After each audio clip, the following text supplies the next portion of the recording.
ወንዶች ስለ ግንኙነት አትመካከሩ፣ ምክር አትሰጣጡ፣ አትነጋገሩ። በቃ ቫያግራ ለሁሉ ነገር መፍትሄ እያደረጋችሁ ራሳችሁን ከወሰዳችሁ በኋላ ለጓደኞቻችሁ እየመከራችሁ የምታስወስዱ ሰዎች ቫያግራ ማለት ነው። አሰራሩ የደም ስሮችን ሰፋ ያደርጋል። ስለዚህ ብልት አካባቢ ያሉትን የደም ስሮች ስለሚያሰፋ ከልብ ማክሲመም አማውንቱን ደም ወደዛ ይወስዳል። ግን አብዛኛው ሰዎች ቫያግራ ቶሎ መጨረስን ያክማል ይላሉ፣ የግንኙነት ስሜትን ይቀሰቅሳል ይላሉ። አይደለም፣ ብልትን ነው የሚያቆመው። ዘላቂነት ያለው መፍትሄ የለውም። ከላይ እንደውም ያለውን ነገር ማስክ ነው የሚያደርገው፣ ይሸፍነዋል። ከስር ያለውን ስኳርም ኖራችሁ ኮሌስትሮል ኖራችሁ ቴስቶስትሮናችሁ ለሆነ ብልት አለመቆም ችግር መጥቶ ተመርምሮ በትክክል ስር ሰደድ የሆነው ነገር መታከም ሲኖርበት ቫያግራ ትወስዳላችሁ። ለተወሰነ ጊዜ ያክምላችሁ። ብዙ ሳይድ ኢፌክቶች አሉት። ደግሞ ራስ ምታት አለው። ምግብ ላይስማማችሁ ይችላል። የምታዩት ነገር ሰማያዊ ይሆናል። በጣም ሳይኮሎጂካሊ ዲፔንዳንት ያደርጋችኋል። ከሆነ ጊዜ በኋላ ቫያግራ ባያስፈልጋችሁ ራሱ ያለ ቫያግራ ፐርፎርም ማድረግ የማትችሉ ይመስላችኋል። መሳቀቅ ትጀምራላችሁ። ስለዚህ ሳይኮሎጂካሊ ዲፔንዳንት ትሆናላችሁ እዛ መድኃኒት ላይ ማለት ነው። ቫያግራ ላይ ያሉትን ነገሮች ዛሬ እናገራለሁ። አንደኛ፣ ቫያግራ ስሜትን አይቀሰቅስም። ሁለተኛ፣ ቫያግራ ለቶሎ መጨረስ ህክምና አይሰጥም። ሶስተኛ፣ ቫያግራ በ100 ሚሊግራም አይጀመርም። 20፣ 50፣ 100 አለው። ቢያንስ በትንሽ ጀምሮ። አራተኛ ደግሞ ቫያግራ ያለ ህክምና ምንድነው ምክንያቱ፣ የብልት አለመቆም ችግር ምክንያቱ ምንድነው ብላችሁ ሳትመረመሩ ሳይታወቅ ከስር ዘላቂ የሆነ ነገሩን አያክምላችሁ። ብልት አለመቆም ችግር ቫይታሚን ዲ አነስተኛ ከሆነ፣ ቴስቶስትሮን አነስተኛ ከሆነ፣ ፕሮላክቲን የሚባለው ሆርሞን በጣም ከመጠን በላይ ከፍተኛ ከሆነ፣ የእንቅርት ሆርሞኖች ዝቅተኛ ከሆኑ፣ በተለያየ ምክንያት ስኳር ካለ፣ ኮሌስትሮል ካለ፣ ደም ግፊት ካለ፣ ለተለያየ መድኃኒት ደግሞ የምትወስዱ ከሆነ እንደዚህ አይነት ነገሮችን ሊፈጥር ይችላል። ቫይታሚን ዲ ለማስተካከል 2 ወር ይፈጅበታል። ቴስቶስትሮን ለማስተካከል 1 ወር ይፈጅበታል። በዛ ጊዜ ለጊዜው ያክል ያ ከስር ያለውን ነገር እያስተካከልን ከላይ ቫያግራ እንሰጣችኋለን። ግን በማክሲመም ዶዝ አናስጀምራችሁም። ሁለተኛ፣ በየቀኑ የሚወሰድ አይደለም። ሶስተኛ ደግሞ ዲፔንዳንት እንድትሆኑ አድርገን አይደለም እናዝላችሁ። ተረዳችሁኝ አይደለ? ብልት አለመቆም ችግር እየተቸገራችሁ ከሆነ፣ በቶሎ መጨረስ ችግር እየተቸገራችሁ ከሆነ፣ ደማችሁ ውስጥ ስር የሰደደ ችግሮች አሉ። እነሱን መታችሁ መታየት አለባችሁ። ለቶሎ መጨረስ የሚታዘዙ መድኃኒቶች አሉ። ሆርሞን ካተስተካከለ በመርፌ በኪኒን እናስተካክለዋለን። ግን መጀመሪያ ደማችሁ ውስጥ ያለው ነገር መመርመር አለበት። ስለዚህ ማንኛውም የስንፈተ ወሲብ ነገር አስቸግሯችሁ መመርመር ከፈለጋችሁ ባዮ ላይ ባለው ቴሌግራም ሊንክ እየገባችሁ ቀጠሮ ማስያዝ ትችላላችሁ። በሬ ሁልጊዜ ክፍት ነው። ከቫያግራ የሚሻለው የቱን መድኃኒት እንጠቀም? ቫያግራ ምንድነው የሚያደርገው? ከግንኙነት 30 ደቂቃ በፊት ትወስዱታላችሁ። ይገባል። ብልት አካባቢ ያሉትን ደም ስሮች አድርጎ ያሰፋል። ደም ዝውውር ወደ ብልት እንዲሄድ ያደርጋል። ብልታችሁ ይቆማል። ከ2 ሰዓት በኋላ ይልፈሰፈሳል። እሱም ደማችሁን ለቆ ይወጣል። አለቀ። እሱ አይደለም የብልት አለመቆም ችግር ህክምና። ከስር መሰረቱ ማውጣት ነው። የቴስቶስትሮን እጥረት፣ የቫይታሚን ዲ እጥረት፣ የፕሮላክቲን ብዛት፣ የታይሮይድ ሆርሞን እጥረት፣ የጡንቻ መሳሳት፣ የደም ስር መበላሸት፣ የነርቭ መበላሸት፣ ኮሌስትሮል፣ ስኳር፣ ደም ግፊት፣ እነዚህ ነገሮች በሙሉ ለብልት አለመቆም ችግር ምክንያቶች ናቸው።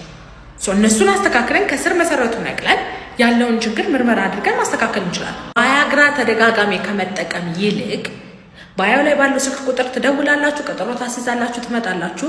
እንዳግባብነቱ ህክምና እንሰጣችኋለን። በሬ ሁሉ ጊዜ ክፍት ነው። ቫያግራ ብዙ አይነት ሳይድ ኢፌክቶች አሉት። ቶሎ መጨረስ ግን አንዱ አይደለም። አነስተኛ የምንላቸው ሳይድ ኢፌክቶች ብዙ ጊዜ ጊዜያዊ ናቸው። ስለዚህ ራስ ምታት ሊኖር ይችላል። ፊታቸው አካባቢ በጣም ቅልት የማለት ነገር ሊኖራችሁ ይችላል። ሊያዞራችሁ ይችላል። ወይም ይሄ ጭንቅላታችሁ በጣም የከበዳችሁ አይነት ስሜት ሊኖራችሁ ይችላል። አፍንጫችሁን እፍንፍን ሊያደርጋችሁ ይችላል። ጨጓራችሁ በጣም ሊያቃጥላችሁ ይችላል እና ማስታወክ ምናምን ሊኖረው ይችላል። በአይናችሁ ጊዜ ደግሞ ብዥታ ሊኖር ይችላል።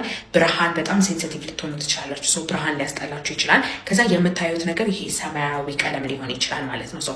እነዚህ ቴምፖራሪ የምንላቸው ናቸው። መድኃኒቱ ከሲስተማችሁ ከወጣ በኋላ ለቋችሁ የሚሄደው አይነት ነገሮች ናቸው ማለት ነው። ሌላው ደግሞ በጣም ሲሪየስ የምንላቸው ጊዜያዊ ያልሆኑ እና እንደዚህ አይነት ነገሮች ደግሞ ካጋጠማችሁ ቀጥታ ወደ ህክምና ቦታ መሄድ አለባችሁ ማለት ነው። የመጀመሪያ ፕሪያፒዝም የምንለው ነው። ፕሪያፒዝም ማለት ምንድን ነው? ቫያግራ ከወሰዳችሁ በኋላ ከ2 ሰዓት ምናምን በኋላ መውረድ ሲኖርበት ከ4 ሰዓትና ከዛ በላይ ብልት ከቆመ በኋላ አልወርድም ሲል አልፈሰፈስም ሲል እንደዚህ አይነት ነገር ይፈጠራል ማለት ነው። ሰው ወዲያውኑ ሄዳችሁ ህክምና ኢመርጀንሲ ክፍል ካላገኛችሁ በስተቀር ማለት ነው። እዛ አካባቢ ያሉት ነርቮች ሊሞቱ ይችላሉ። እዛ አካባቢ ያሉት ጡንቻዎች ሊበሉ ይችላሉ። ሌላው ደግሞ በድንገት ድምፅ መስማት ልታቆሙ ትችላላችሁ፣ ወይም በድንገት አይናችሁ ማየት ሊያቆም ይችላል። እነዚህ በጣም በትንሽ ፐርሰንት የሚታዩ ሳይድ ኢፌክቶች ሆነው ግን ሲሪየስ የሚባሉ ሳይድ ኢፌክቶች ናቸው እንጂ ቫያግራ ቶሎ መጨረስ አያመጣም። አንደኛ፣ ቫያግራ ለቶሎ መጨረስ ህክምና አይሆንም። ሁለተኛ፣ ቫያግራ እና ቶሎ መጨረስ የሚያገናኛቸው ነገሮች የሉም። ቶሎ መጨረስ የሚመጣው በነርቭ፣ በሆርሞን፣ በሳይኮሎጂ ያሉ ችግሮች ናቸው። እነሱ ታይተው ማለት ነው ከዛ እንደ ችግሩ ህክምና ሊሰጣቸው የሚችላቸው ነገሮች ናቸው። ባዮ ላይ ስልክ ያለ ደውላችሁ ቀጠሮ ማስያዝ ትችላላችሁ። አለ ሁል ጊዜ በሬ ክፍት ነው። ባይ ባይ። ሰላም፣ እንዴት ናችሁ? ዶክተር ማኪ ነኝ።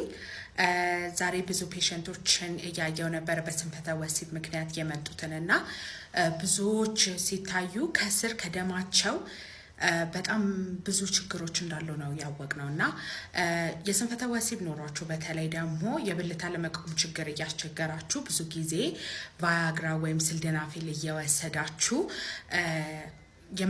ራሳችሁን የምታክሙ ሰዎች አላችሁ። ሲልደናፊል ወይም ቫያግራ ብለን በየቦታው የምንገዛው መድኃኒት በምንም አይነት ሁኔታ ከስር ያለውን ችግር መፍትሄ አያመጣም። አንዳንድ ሰዎች ደግሞ ለቶሎ መጨረስ ሲልደናፊል ወይም ቫያግራ ትጠቀማላችሁ። እሱም መቆም ያለበት ባህሪ ነው። የብልት አለመቆም ችግር በብዙ አይነት ነገሮች ሊፈጠሩ ይችላሉ። ቴስቴስትሮን እጥረት፣ ቫይታሚን ዲ እጥረት፣ ታይሮይድ እጥረት እና ሌሎች ሆርሞን ውስጥ ያሉት ችግሮች በጣም እንደዚህ አይነት ችግር ሊያመጣ ይችላል። ከዛ ባለፈ ደግሞ የተለያየ አይነት መድኃኒት የምትወስዱ ከሆነ በግል ህይወታችሁ ጭንቀት ውስጥ እያለፋችሁ ከሆነ በስራም ሊሆን ይችላል፣ በቤተሰብም እንደዚህ አይነት ጭንቀት ውስጥ እያለፋችሁ ከሆነ እንደዚህ አይነት ነገሮች ሊፈጠር ይችላል። ከዛ በላይ ደግሞ ለተለያዩ ምክንያቶች መድኃኒት እየወሰዳችሁ ከሆነ በተለይ ደግሞ ለደም ግፊት፣ ለኮሌስትሮል፣ ለስኳር መድኃኒት የምትወስዱ ከሆነ አንዳንድ መድኃኒቶች እንደዚህ አይነት ሳይድ ኢፌክት ሊኖራቸው ይችላል። ከዛም ባለፈ ደግሞ ሌሎች ነገሮች ደግሞ ሊያመጣ ይችላል። በተለይ ደግሞ ከዚህ በፊት በተለያየ ምክንያት በተደጋጋሚ በወሲብ ምክንያት የሚተላለፍ ወይም የአባላዘር በሽታ ተጠቂ ከነበራችሁና ለረጅም ጊዜ ሳይታከም የቆየ ወይም ደግሞ በጣም ኮምፕሊኬትድ ደረጃ እየደረሰ ከሆነ እንደዚህ አይነት ችግር ሊፈጠር ይችላል። ከዛም ያለፈ ደግሞ በተለያየ በግል ህይወታችሁ ውስጥ ሲጋራ ብዙ የምታጨሱ ከሆነ፣ አልኮል የምትጠጡ ከሆነ፣ ጫት የምትቅሙ ከሆነ እና እንደዚህ አይነት ድራግ ዩዜጅ ወይም ይሄ አላስፈላጊ የሆኑ አደንዛዥ እጾችን የምትጠቀሙ ከሆነ ለእንደዚህ አይነት ነገር ሊዳርጋችሁ ይችላል።